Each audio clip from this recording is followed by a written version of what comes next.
I like to ride my bike in the city at night. Midnight, 1, 2 o'clock in the morning. Is it stupid? Probably.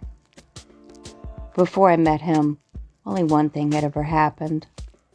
Someone jumped at me from an alley. I think they tripped. I just rode past, fast. Then I thought, did that even happen? I rode back. There was no one there. I ride through several residential areas to get to a park. There's a lot of hills. By the time I get to the park, I'm ready for a rest. It was hot. Maybe July. It was at that time people were playing Pokemon Go in parks.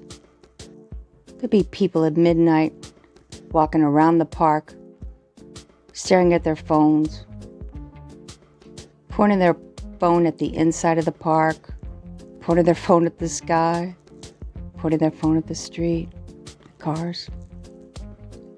I don't remember seeing them that night. I rode to the park. I was tired. I like to ride around a pond. It's in the shape of a rectangle. There's a sidewalk around it. There's huge concrete benches all around the pond. In the pond are sculptures. There's a mermaid reading a book. Huge mermaid. She has mirror tiles all over her. It reflects off the water, the lights.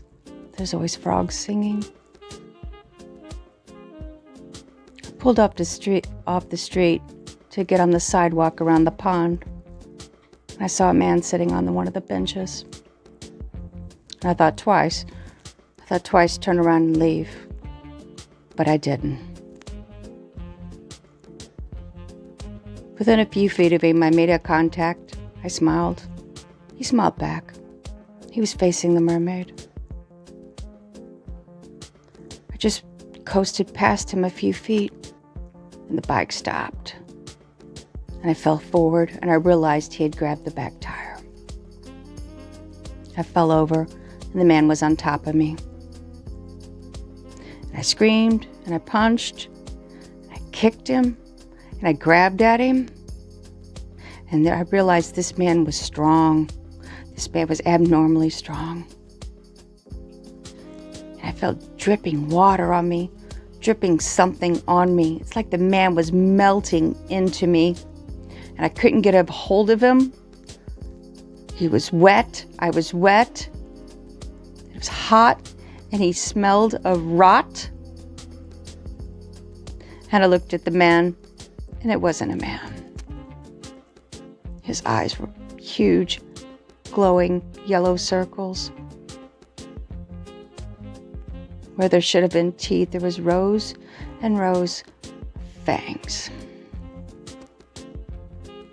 And I felt his claws digging into my arms. And I started to cry. And then I dug my fingers into those glowing circles, and I dug. I dug until I felt the bone on the backside of his eyes. And I flipped on my stomach on the concrete, and I tried to crawl away. And that's when he laughed. Almost a giggle. And I looked up at him, and it was the man again. T-shirt, jeans, black hair. He pulled me up. He pulled the bike up. He put his mouth to my ear, and he said, "Not now." And he told me to leave.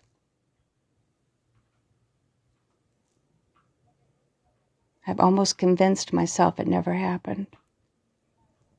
And I've never told anybody that happened. But I still wonder what he meant by "not now."